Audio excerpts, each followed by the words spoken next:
this video, I'm going to be showing you how to build the best gaming setup you can put together for just a little over $1,000 or £1,000. If you're looking to get gaming at 1080p high settings with a great PC build, some awesome peripherals, and a budget but still fantastic gaming monitor, you've come to the right place. Let's do this.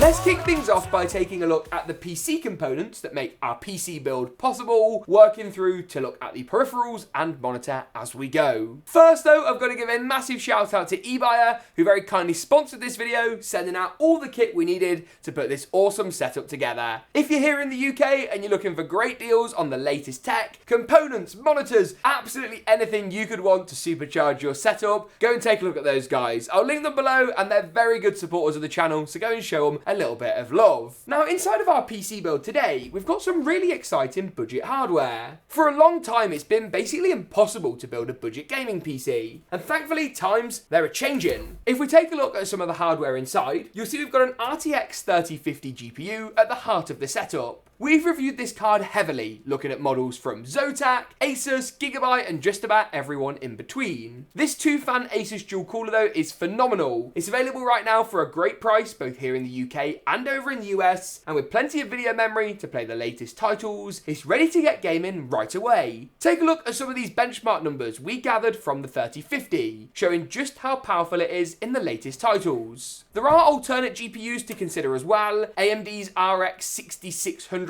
non-XT is also a great shout if you can get your hands on one, but here in the UK, the 3050 seems like a better availability shout. I've coupled the 3050 up with a Core i3-12100F, one of Intel's latest budget CPUs that, to be honest, performs more like a Ryzen 5 than it does a Core i3. With Intel's latest performance cores, some great clock speeds, and their new upgraded stock cooler, you can't go too far wrong. Plus, with 16GB of cheaper DDR4 memory, we've talked about DDR4 versus DDR5 and whether it actually matters over on the website. It's an awesome setup. I'll link all of the components down below, but it's built on an Asus B660 Prime motherboard, a great micro ATX shout for those of you looking to shop on a budget, with a 650 watt Corsair RGB, oh yes, you heard me right, RGB power supply. For the case, you've got a few options. There's loads of different choices that we'd recommend and we'll link below, but this one here comes in from a company called Colink. It's a very affordable chassis with mesh at the front, tempered glass side panel, and some RGB fans for good measure. We've done a dedicated video on this build, except we're switching the GPU up a bit for this episode, so go and check that out if you'd like a bit more detail on just how you go about putting the thing together in the first place. Now, of course, we've got a great budget PC capable of driving the latest titles at 1080p, but a great PC is nothing without some great peripherals and a great monitor to match up with. Now, when it comes to picking up a gaming headset, this is one area you can save a lot of money on a PC build. Of course, if you've already got your own great headphones that you know and love, picking up a microphone for $40 can be a great way of saving yourself some cash and, of course, leaving more money for a GPU upgrade, a new snazzy case, or a little bit more RAM. Component choices that will make a massive difference to your overall gaming experience. I've selected the Corsair HS50 Pro Stereo though as my preferred budget shout. Now, for those of you looking at a gaming headset, you're probably thinking, James, this is just a pair of headphones with a mic on, right? I thought a gaming headset had to have 7.1 or 5.1 surround sound. Haven't you picked a bit of a duff choice here? Well, no, not quite. Because from the Windows Store, you can actually pick up a surround sound piece of software that turns a normal pair of headphones or a stereo gaming headset into a surround sound one. Now, you may also be thinking, James, that doesn't sound very good. Surely an out-of-the-box solution would be better. Believe it or not, 99% of all surround sound gaming headsets are just a pair of headphones with some fancy software baked in that virtualize the two drivers, one in each ear. It's very uncommon to see a pair of headphones that actually has 4, 5, or 6 drivers in each ear, because simply put, there's not the space for it. I think I covered one about 4 years ago on the channel that cost like hundreds and hundreds of pounds, and spoiler alert, wasn't actually very good. What that means is that actually some gaming headsets are not quite a scam, but they're a bit of a rip-off. We'll pop an article down in the description below about how you can turn in detail a regular pair of gaming headphones into a gaming headset, but it's very much plug and play. There isn't any fancy computer programming or technological know-how needed. It's download an app, click a button, and you're good to go. It's how all other gaming headsets actually work. I'll be coupling up the HS50 gaming headset with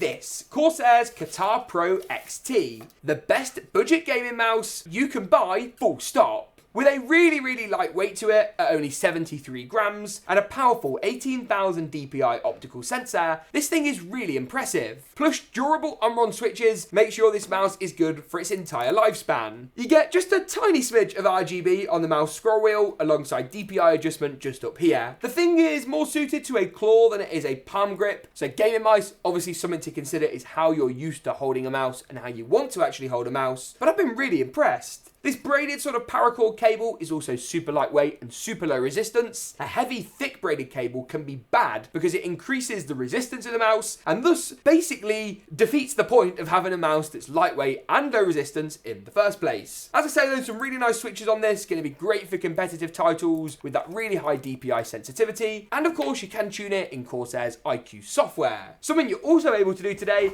with our keyboard of choice. It's a Corsair full house and for one key reason. They make some really good peripherals. Now for the keyboard, I'm not gonna lie, I have splurged a little bit. This is the K70 Pro TKL. You save some money because it's 10 kilos, you've not got the number pad. Obviously a nice saving to be made there. But otherwise, for a budget setup, this is quite expensive. And the reason I've done that is because I've used too many crap gaming keyboards. I'm really hesitant to provide ones that include really rip-off shoddy switches, as that basically defeats the point of a mechanical keyboard in the first place. With genuine Cherry MX keycaps, you're sure to get the most authentic gaming feel possible. I've gone for a set of reds, but other options are available. A dedicated suite of media control keys, and a volume wheel in the top here. It ticks all the boxes. Plus, if we flip it round to the back, it's got a detachable USB-C cable. You get a braided one included. Good points, of course, there. And it's also got a tournament mode as well to affect the polling rate of the keyboard on the back. Now, our next peripheral item, to be honest with you, is a little bit of a formality. It's one that not many manufacturers manage to get wrong, thankfully, and an area you can definitely save some money. One that you can very much go on to sites like Ebuyer, search price low to high, and find one that's got some decent reviews. I've gone for this extended Cooler Master mouse mat, as it's cheaper than some of the options from Corsair, and still provides a really great finish. This will do a great job of not only protecting your desk, but also providing a great tracking experience for your gaming mouse to use. Now, with all of this starting to come together, we're making good progress, but there's one major element of the setup we are very much forgetting. And that is, of course, oh no, that didn't sound good.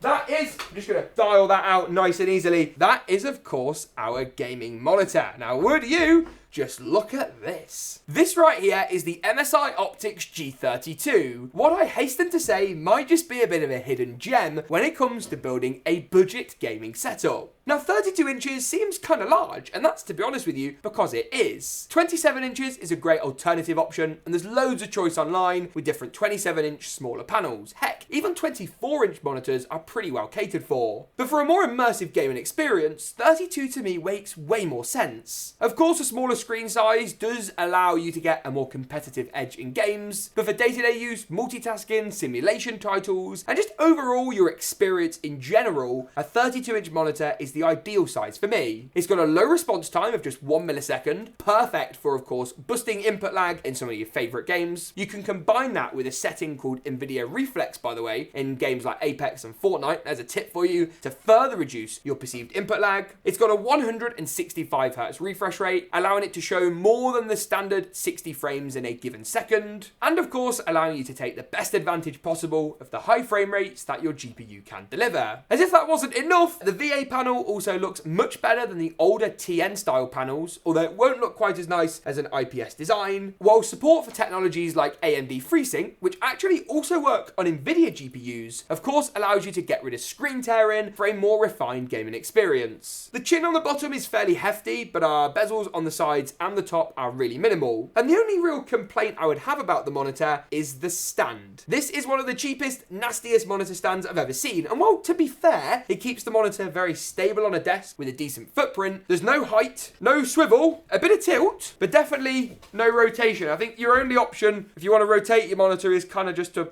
hold it and hope. An alternative solution would be to buy a monitor arm, which I think will look quite nice, and of course hold this curved panel, did I mention it was curved, up nicely in your setup. Taking, of course, any of this stand off your desk, and further allowing you to get a more compact gaming setup real estate. I'm going to join you in a few minutes when we've gone ahead and turned the PC on, and we're going to test out, of course, how the setup performs, how the monitor looks, and what sort of frames you can be expecting in the latest titles. I will rejoin you after I've had a haircut. Right, so we're jumping into Fortnite. We've gone straight into a game at 1080p competitive settings. We've got a little bit of loot to get us going, while our frame rate sits at an impressive 200 or so frames per second. Still not got nearly enough guns, enough ammo, anything like that at the moment. So a bit of risky for the time being, but I'm sure we will get there. 2 very boring minutes later. I see with the grenade. Get out of here. What? Died. How did that happen? 5 minutes later. Yes, come on. Good start. Beautiful. Oh, that was a lot of adrenaline there. I was really quite concerned. Basically, guys, what happened pretty much... I don't need that. Get out of my way. Basically, what happened was I got an awful spawn, I got an awful gun, I got an awful start, and I thought I was cooked. I thought I was dead. After a bad game, I thought I was perhaps out the picture. But oh no, I have recovered that. But I shall not get too excited just yet, because that's where you get complacent. And complacency is never good in a game like Fortnite. Even though the frame rate's good, over 200 frames per second. So that's definitely given us the competitive advantage. And I'm hoping that's going to see us through as we go with a bit of good luck, shall we say, on our game of Fortnite today. Oh! Shit! Oh, my, where is it? Where the bloody Nora is that? Right, I'm hiding. I'm being a coward. Yeah! Hey! Lovely little second bit of kill. Oh, that's my dancing feet on now. I am a happy chappy with that. Right, as I say, once again, let's not get too complacent. Complacency is bad, and complacency leads to death when playing a game like Fortnite. Who is my next victim? That was weird. That was a bit creepy. Don't do that, James, again. That was not really needed. There's a fight going on down here of some description. And typically, I would be the one to go and chase down. I want in. But today, my friends, I'm going to be clever. I'm going to be tactical. And I'm going to be patient. Oh, that was a good hit. Oh, he's building. That's out of my league. I thought this was zero build. That's not good. Yeah! Come on! Great play. Right, move out the way. Why are you just standing here, you madman? On a roll. On a roll, baby. Maxwell knows it. Come on. Woo. I hear gunshots. I'm just going to go for it now. The tactics have gone out the window. I hear people. I want a piece of the action. Here we go. I'll have a bit of this, please. Yes, please. Where is he? Where's the action? Where is my man? There's two of them. Here we go. I'm going to run him over. Yeah! Hey, yeah, baby! Woohoo! Right. No, wait there. Oh, where's he gone? Whoa! Oh, it's 5! This is unbelievable, ladies and gentlemen. Oh my, what a game. What a performance today.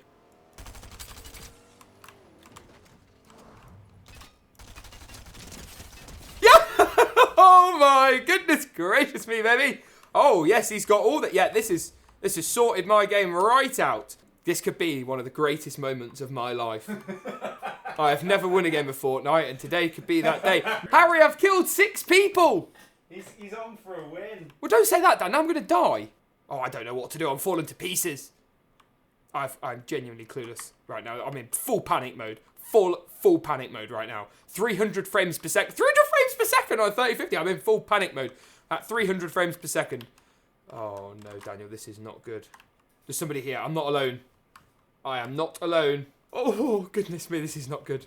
Oh, my hands are sore, palms sweaty, knees spaghetti. Oh, this is awful. This is quite... What gun do I want? I want the shotgun. That's the... Ah! No! No, it all had to end. I was changing my gun, and it ended like that. Oh. I came 5th, though. Thanks, guys. Woo! Thank you, guys. It's very kind. Thank you. Right.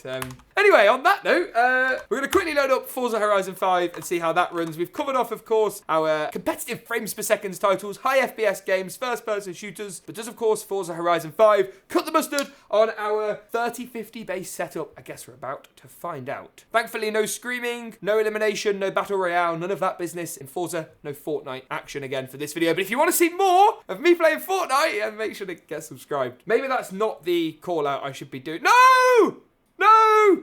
Oh no, that's a disaster. Moments later. A few moments later, we've got it working. We're jumping in, we're at 1080p, and if we take a look at our graphics settings, we are at the high preset overall, which means we can come out of there and we can run the game's inbuilt benchmarking mode. Now, as the benchmark starts up, it's a good idea to talk about what kind of results we want to see. Around 60 FPS for a racing game or above is good. Consoles run at about 45, so here we're running at over 80 frames per second, which, to be completely honest with you, is absolutely spot on for what we're looking for. 87 frames per second, 89 FPS now in the benchmark mode, allowing you to run the benchmark for yourself at home, and of course, compare and contrast the results that you guys are seeing. Even when we're recording the game, we're still getting that 90 FPS mark, showing the power of the H.265 encoder built into the 3050. 97, 100 frames per second on a 3050. Like, this is an entry-level card that you can actually buy right now for under $300. Ebuyer have got some deals on them for like £299, I want to say, £300, $320. Really, really great value card that's going to provide some awesome gaming experiences at a price that really doesn't break the bank. And frame rate's big enough to drive high refresh rate monitors like this one. But these aren't the only games it works well in. Take a look at our summary on your screen now of all the results we picked up from this 3050 based system. If you'd like to buy any of the hardware mentioned, check out the links in the UK for Ebuyer in the description below. A big thanks to them and a shout out for sponsoring today's video. Thanks to you guys for tuning in, and as always, we'll see you in the next one.